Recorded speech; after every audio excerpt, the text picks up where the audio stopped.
Astrology simplified bye Chaure में आपका स्वागत है। आज हम बात करेंगे कुंडली में दूसरा भाव है तो कैसा पता चलेगा। कुंडली में दूसरा भाव होने का पता लगाने के लिए कुछ महत्वपूर्ण संकेतों को देखना होता है।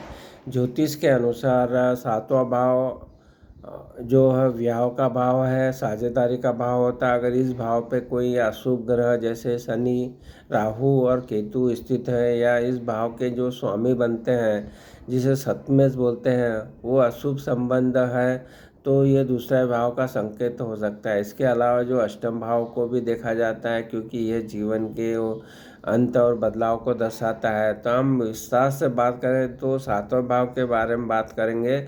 ज्योतिष में जो सातवां भाव है वो विवाह का भाव कहलाता है और जीवन साथी का प्रतिनिधित्व करता है। अगर इस भाव में अगर कोई अशुभ ग्रह मौजूद होता है या इस भाव का जो स्वामी है उसका अशुभ संबंध होता है तो वो दूसरा भाव को संकेत दे सकता है। अशुभ ग्रह कौन से हैं? अगर शनि, राहु और केतु, मंगल जैसे ग्रहों को अशुभ ग्रह माना जाता है। अगर और ये जो ग्रह है वो सातवें भाव में स्थित हो या सातवें भाव के जो स्वामी के साथ अशुभ संबंध बनाते हैं तो ये दूसरा विवाह का संकेत हो सकता है।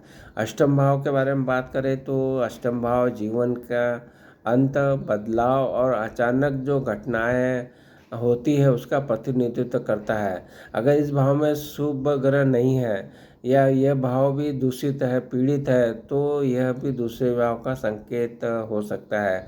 अन्य जो कारक है उसके बारे में बात करें तो दूसरे भाव के संकेत के कुछ और भी योग देखे जाते हैं जैसे मांगलिक दोष है, कालसर्प दोष है या पितृ दोष होना, ये सब भी इस बात का प्रतीक है। जो सातवें भाव के बारे में बात करें तो सातवें भाव का जो स्वामी सप्तमेश कहलाता है। अगर राहु या शनि की दृष्टि में आता है तो भी यह दर्शाता है। पंचम भाव के बारे में बात करें तो पंचम भाव में शुक्र और चंद्र की युति का होना। फिर लग्न भाव की बात करें तो लग्न भाव में का जो है चंद्र से संबंध होना। 11वां भाव जो लाभ भाव है, इच्छा पूर्ति का भाव है, उसका सप्तम भाव से संबंध होना।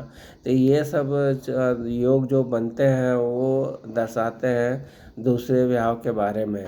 तो यदि आपकी कुंडली में ऊपर बताए गए कुछ योग हैं, संकेत हैं, संभावना है तो दूसरे विवाह का संकेत हो सकता है। हालांकि ये सब जो भी है जानकारी है ज्योतिष के आधार पे है, ये संभावित संकेत हैं।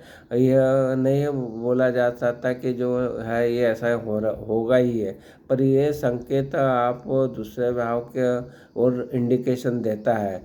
तो ज्योतिषी विश्लेषण करके ही अपनी जो जन्मकालीन कुंडली का है उसके आधार पर ही आप अनुभवी ज्योतिषी से कुंडली का विश्लेषण करा के आप इसका पता लगा पाएंगे।